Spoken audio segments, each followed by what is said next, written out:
I'm not gonna lie to any of you. This is actually very hard for me to do. I still don't understand who in the hell thought that making whatever the hell this thing is was supposed to thought it was a good idea. Every time I've gone out of my way to view this thing, I'm left with a feeling of absolute disgust and a feeling of dirtiness that lingers on my body for days to come without rest, no matter how many showers I take. Maybe that's the reason why I've delayed actually telling my story for so long. It wouldn't really surprise me given what this thing did to me, mentally that is. How I actually came across this thing is still kind of a slight blur, but if I do remember right, I had been browsing around various pirating websites at the time. The reason why I was doing this was a mixture of teenage boredom and a desire to find some of the most weirdest smut I could come across.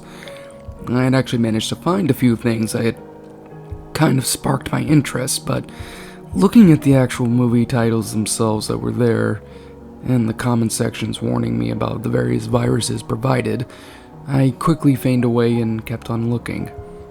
Now, I had been doing this for well over a few hours at the time, and in turn was starting to grow a bit drowsy.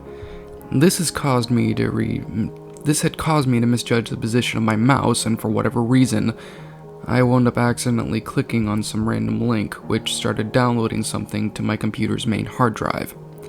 Of course, I panicked at the time, because if you know anything about pirating sites, they're often not the greatest when it comes to preventing any kind of malicious software and viruses from dominating the website and thus in turn infecting one's computer.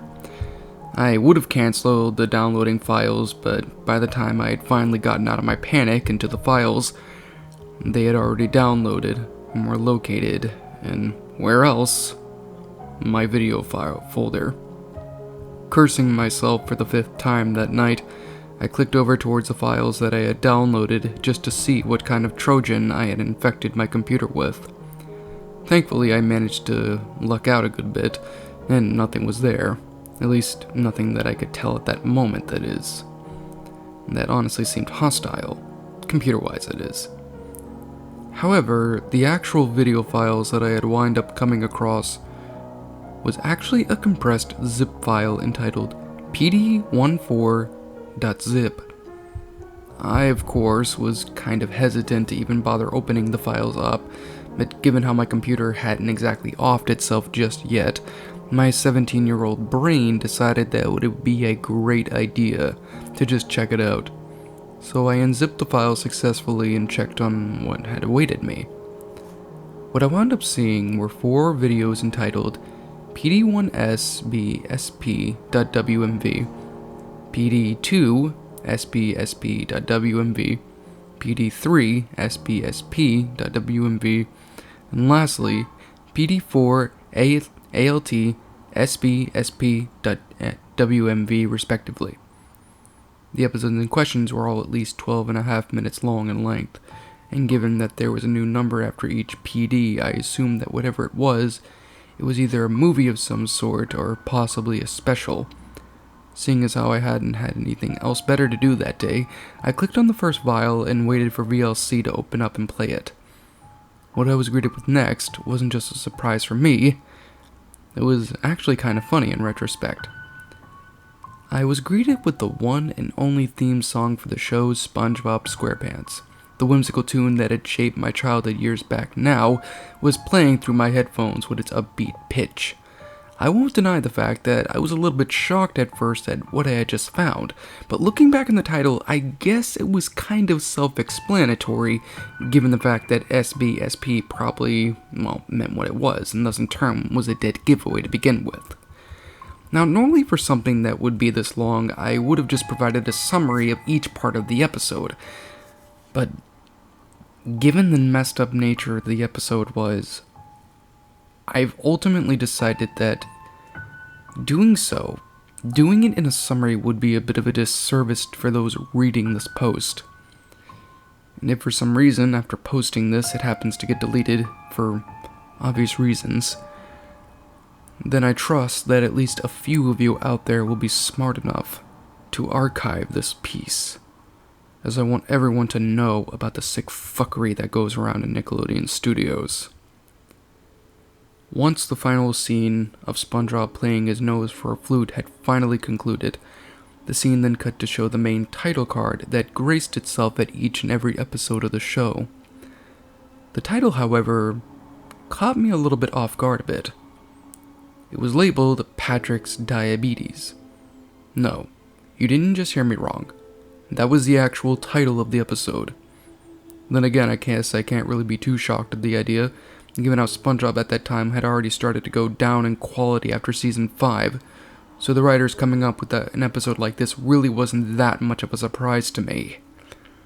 The actual title card of the episode was pretty much in tune with any single title card coming from the show SpongeBob, with the main background being a simple shade of black with a slight red vintage outline glossing over it like some kind of macro-based spotlight of some sort.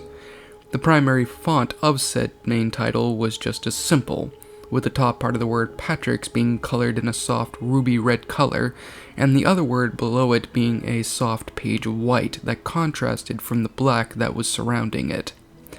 The title card's music was also simplistic as well, although rehashed from one of the same musical pieces from an episode, specifically one of these episodes being the Strangler episode. The scene then immediately faded out to show the typical SpongeBob underwater layout, with the names of the various writers, animators, and directors of the show popping up as per usual, before the bubble splash screen popped up and introduced the start of the main episode. The episode started off with a typical Hawaiian soft music, and a direct pan over the city of Bikini Bottom, with each scene panning over to various groups of fish with their families doing things with one another, one of which was eating ice cream from a stand, which was a simple foreshadowing of the things to come. As each scene is shown, the typical French narrator, as shown in earlier episodes of SpongeBob, began the first bit of dialogue with the show with, "Ah, wonderful Bikini Bottom, a wondrous place to explore, be entertained, and most importantly, swim along the seas. Speaking of being entertained, I wonder what our lovable sponge is planning on doing today. Let us go see." With the French narrator's dialogue concluding, the episode then panned over quickly towards the main 3 homes of the show: Patrick's Rock, Squidward's Easter Island Head home, and lastly SpongeBob's Pineapple. The camera then slowly started to pan closer and closer to the front door of SpongeBob's house, before immediately cutting in to show the main living room, and then followed by the kitchen, and then various other parts of the house that we've seen numerous times in the show, before finally going into SpongeBob's bedroom and panning over towards a sleeping SpongeBob in his bed, snoring away, with Gary right beside him sleeping on his newspaper. A few seconds pass before the blowhorn alarm that usually awakens SpongeBob finally sounds, causing the entire scene to shake and stir before SpongeBob's eyes immediately shot open excitedly, to which he then immediately turns the alarm clock off screen. "Oh boy, oh boy, oh boy!" SpongeBob yells out excitedly as he hops onto the bed repeatedly. "Today's the day, Gary! Today's the day me and my best buddy Patrick's... It's our 15th friendship anniversary today, Gary!" SpongeBob then immediately jumps down off of the bed and immediately speeds away off screen over towards what I assume to be his closet. Various items like coat hangers and the like are thrown across the screen, while an annoyed Gary simply sighs with slight hesitation. "Meow," Gary said softly before letting out another groan. SpongeBob then immediately pops right back into the scene, now completely fully dressed, and he makes his way over towards his pet snail. "Oh, come now, Gary. You know for a full-on fact that this is a special day for the 2 of us," SpongeBob said, that stupid grin still plastered on his face.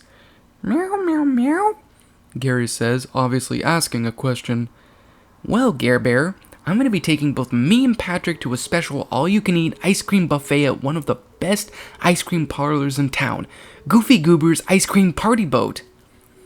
SpongeBob in an instant immediately starts laughing, while Gary simply just stares at SpongeBob with the same agitated look from before. He's about to say something, but before he could say anything, his owner had already left the scene. Gary simply meows annoyed before slithering off screen.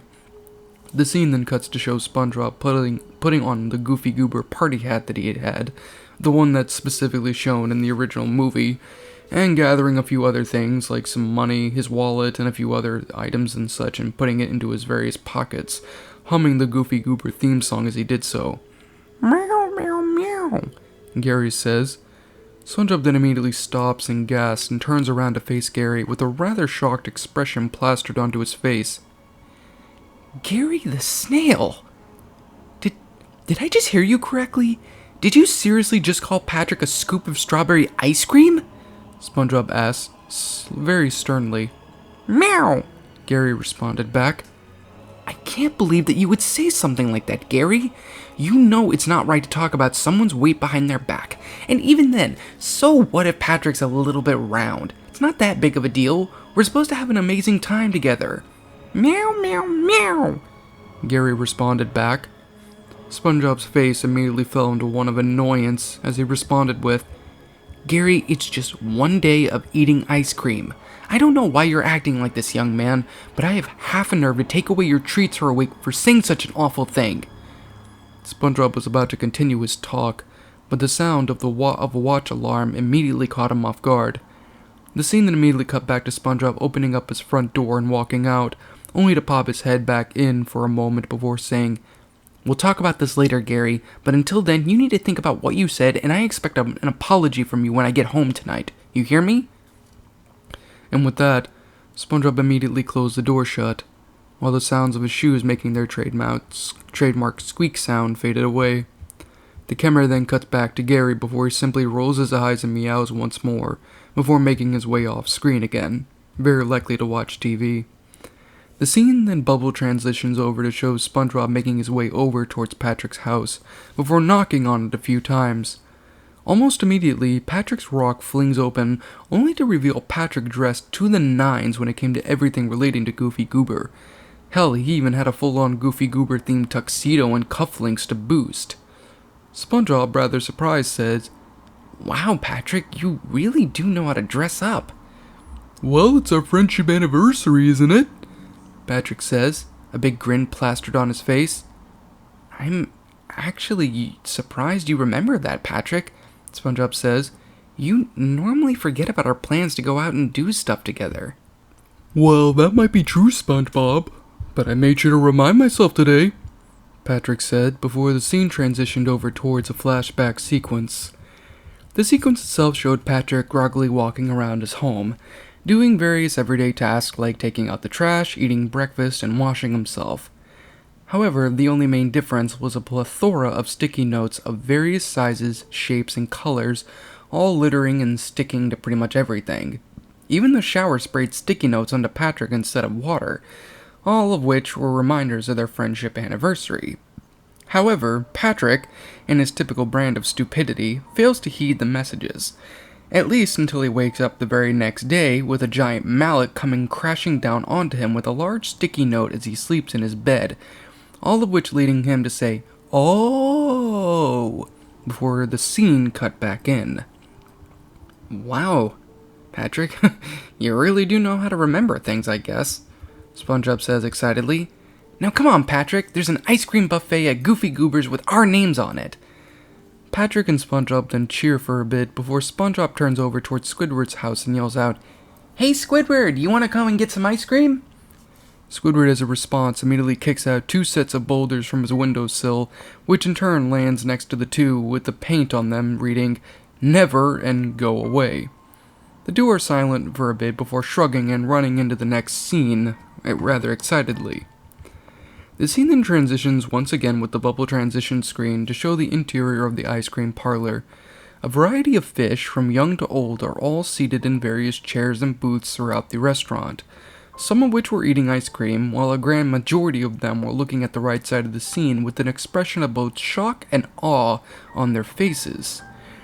This is proven to be the case with the sounds of both SpongeBob and Patrick consuming a large quantity of ice cream being heard in the background. The scene immediately pans over slowly to show the 2 of them downing what looked to be their 15th bowl of ice cream. The camera then cuts to show Patrick and SpongeBob sitting at their booth, taking in deep breaths as they both put their ice cream bowls down onto the table. The two are covered with various varieties and flavors of ice cream, including ice cream toppings and even a few glass bowls still balancing on their heads. Patrick then lets out a large burp, to which Spongebob does the same before the two start laughing in unison. "Man, Patrick, isn't this awesome?" Spongebob says, licking his spoon clean. "You bet it is, Spongebob," Patrick answers back, "and I'm ready for more." "I bet you are, Patrick.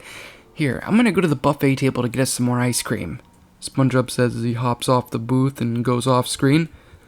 "Cool, just make sure they give me more Rocky Road," Patrick calls out. The scene then cut to show Spongebob making his way over towards the buffet table, which looked to be completely barren and empty at the looks of it. "Can we get some more ice cream, please? Rocky Road if you have it," Spongebob asked the peanut head-shaped employee. "We're all out. In fact, we're all out of everything," the employee grunts as he points over towards the empty buffet table. "Aw, are you guys gonna get any more?" Spongebob asked. "When we get our next shipment next week. Now go and get your starfish friend and get out of here," the employee says, rather rudely. Spongebob, now defeated, immediately makes his way over towards the booth, where Patrick is now awaiting him. "You didn't get the ice cream, Spongebob?" Patrick asked. "No, they didn't have any more," Spongebob pouts. "Oh well. Oh wait!" Patrick exclaims. "I still have that bowl of ice cream I've been saving just in case this happens." Patrick then immediately started searching through his hammer-space pocket, only to pull out a large ice cream sundae down to the works. In a matter of just a few seconds, Patrick immediately pulled out a spoon and began to devour the ice cream at an extremely quick pace. Spongebob then immediately starts to cheer it on, while a couple of the other fish in the restaurant begin to do the very exact same thing. Once the ice cream is finished, Patrick lets out one large belch and then slumps onto the booth itself while the crowd continues to cheer on. "You did it, Patrick!" Spongebob says proudly. "I guess I did," Patrick responds. "It really didn't take too long." Patrick's response was soon cut short before his face quickly froze into an expression of shock. The scene immediately cut back to SpongeBob, who now looked a little bit concerned at his best friend. "Hey, Patrick, buddy, are you okay? You didn't get another brain freeze, did you?" SpongeBob asked while placing a hand on Patrick's shoulder. Patrick, however, didn't move. He simply remained silent for a bit before letting out a loud scream of agony. The cheering of the crowd immediately stops as Patrick begins to convulse for a bit, before immediately going limp and plopping down onto the ground, shattering a few of the ice cream bowls in the process. His entire suit is now made completely dirty at him falling into the residual of the ice cream.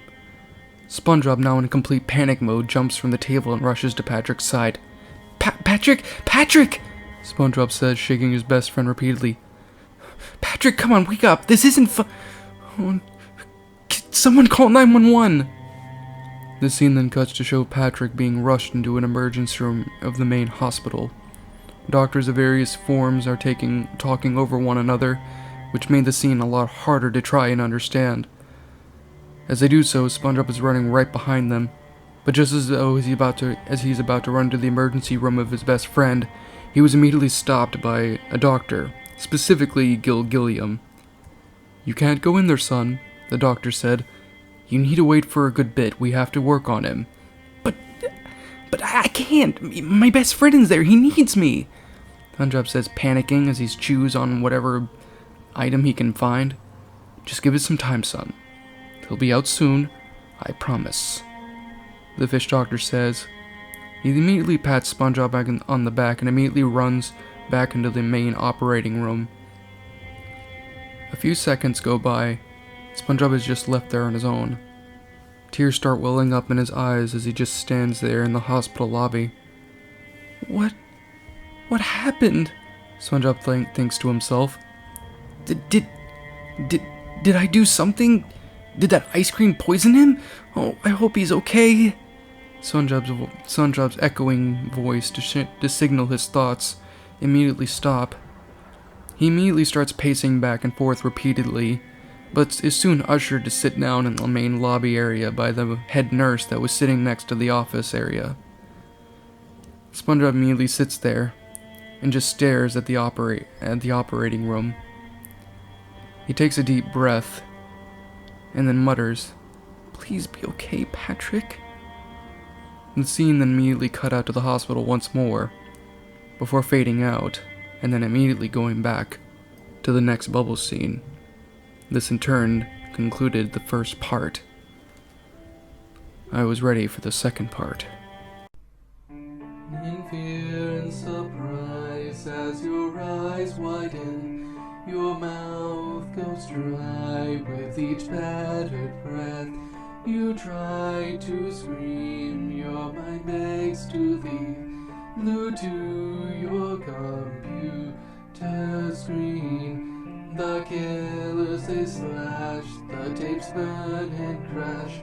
The cartridge you bought will be your final haunt.